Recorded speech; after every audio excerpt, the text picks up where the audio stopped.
One of the oldest mountain bike stage races in the country is still going strong, and the 2023 edition of the Imana Wild Ride attracted a full field of adventurers once again. Imana Wild Ride is just more than just the wild ride. I think it's the passion that people have for bettering people's lives that are less fortunate than what we are. It's what Steve and Glenn started, and it's just that drive that the two of them have had for 23 years. We're very proud to be part of that. The first day's ride to Kob Inn begins with the crossing of the Kai River on the old ferry. Once on land, they were released to ride or race to their heart's content.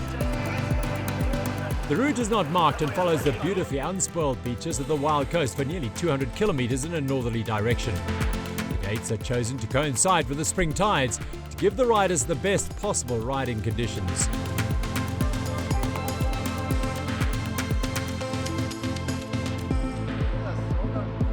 Hey, it's going to be a long day.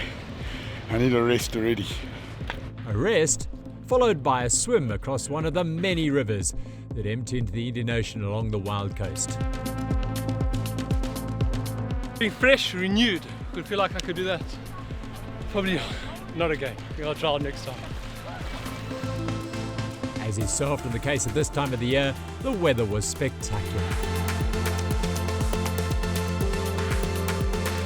At Wavecrest, they waded or paddled across the Umngazi River. It was selfie central. The beaches were firm and true. Off the beaches, they followed jeep tracks above the rocks, dropped down the hills on trails. The Imana Wild Ride is made up of two events that start a day apart. The Race the Tide for those with an eye on the fast times and Strava, and the far more relaxed Ride the Wave journey for those more interested in the scenery. Needless to say, the latter riders provided good business for the small shop at Mazeppa Bay. Having refueled, it was a short blast towards the finish of day one at Kob Inn. The surging tide made for a tricky crossing of the Koninga River. The locals sprung to the riders' aid with a slow boat to Kob Inn.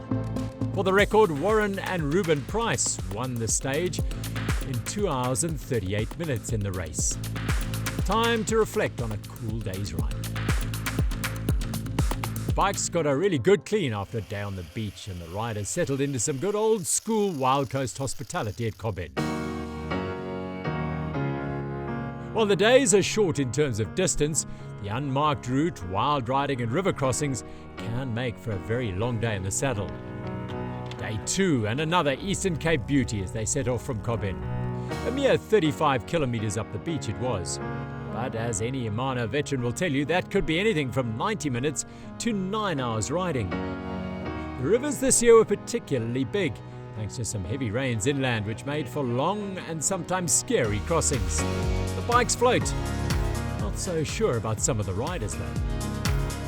Wet shoes and wet clothes, all part of the vibe at the Imana Wild Ride. So what's happening in the race? Race update. Beautiful day out with the boys here with our team. Engaged team. At first swim, felt like a mid-mile mile for those that haven't done mid-mile mile. Proof that you can ride your bike anywhere and anyhow.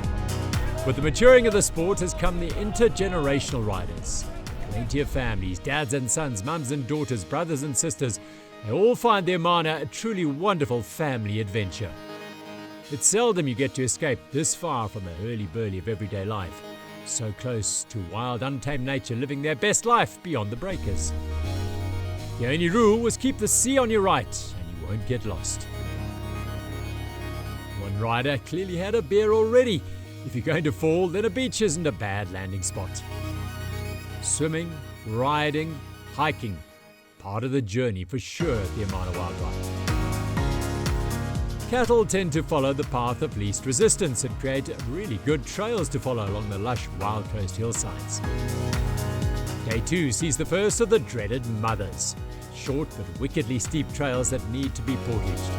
For those in no hurry, the reward at the top was breathtaking. We've tried to take far more photographs today, and it's just been absolutely the most awesome thing I've ever done on a bicycle. A few more windy trails and then a long, smooth beach ride awaited. soon rolling up the lawns of the Haven Hotel to a traditional Wild Coast welcome.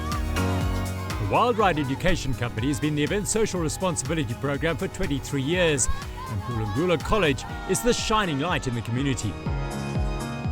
Obviously really special to put the 50th classroom here at, as they're calling it, the BC. So I think that has to be the pinnacle of our build so far, and really the right place to have it, because the whole management team that have made such a success of, really, let's face it, we put buildings in. And I think when we opened the classroom 5-6 years, the first sections 5-6 years ago, I left them the challenge of exactly that we've provided a building. To make it into a school and a college is really in their hands.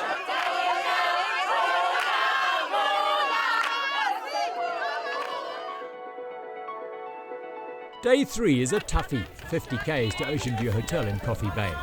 The sun was up, a cloud in the sky, no wind. What more do you want?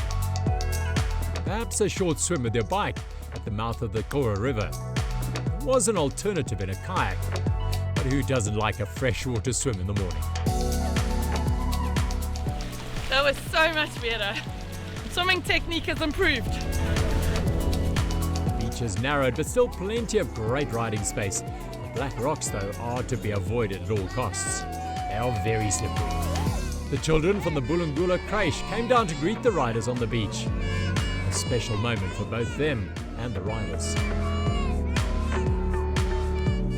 A highlight for sure.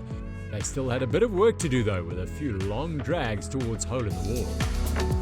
And a section of trail through the bush on paths used daily by locals on the firewood commute. It's amazing how a sense of freedom and release pervades on the Wild Ride.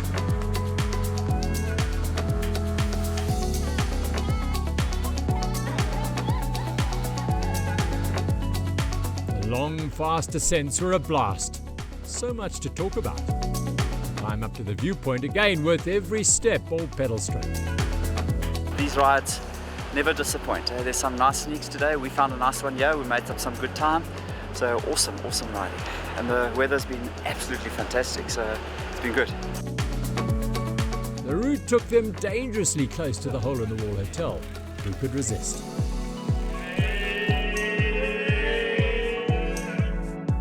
After a few beer-induced star jumps at the top of the climb, they were cruising into the Ocean View Hotel.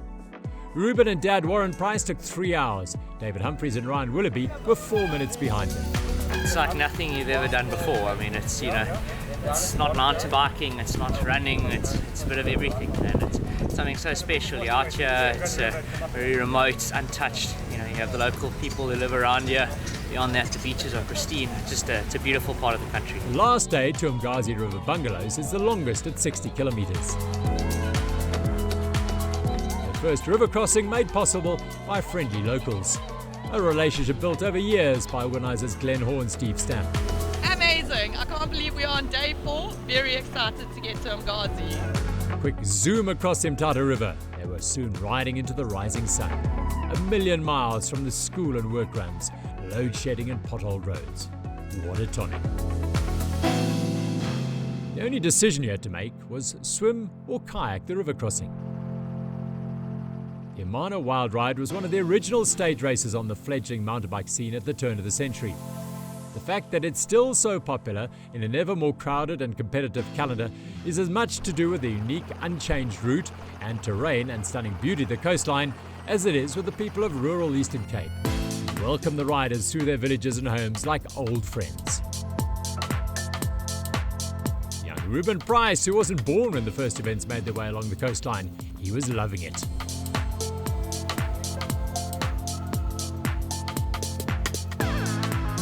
If you're lost, wait at the top of the hill for someone who knows the route. Just pretend you're looking for dolphins. Fast descents are scary, but such fun. And then the reward of the beach rides. A few of the locals, well, they barely noticed you going past. Umngazi River Bungalows was close, and they laid on a superb table. Bit of a ding-dong battle here. we'll just see if they catch us. We can hopefully call a truce. But I think the roadies want to give us a good go on the hills coming into the finish. So yeah. Final boat ride across the Umngazi River. Even Glen Hoare gave it a thumbs up. The tide was right for the final beach ride. Just a short portage and they were closing in on the finish at Umngazi River Bungalows.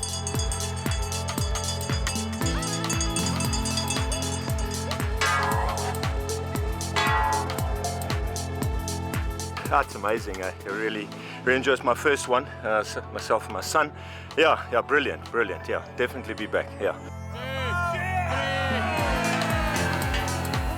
Satisfied that the dream we had of making a difference in this part of the country has been fulfilled and achieved by the 50 classrooms that we have built. And that's making us very, very happy. It's a good goodbye, to say goodbye, but we're leaving the legacy of the 23 years in good hands.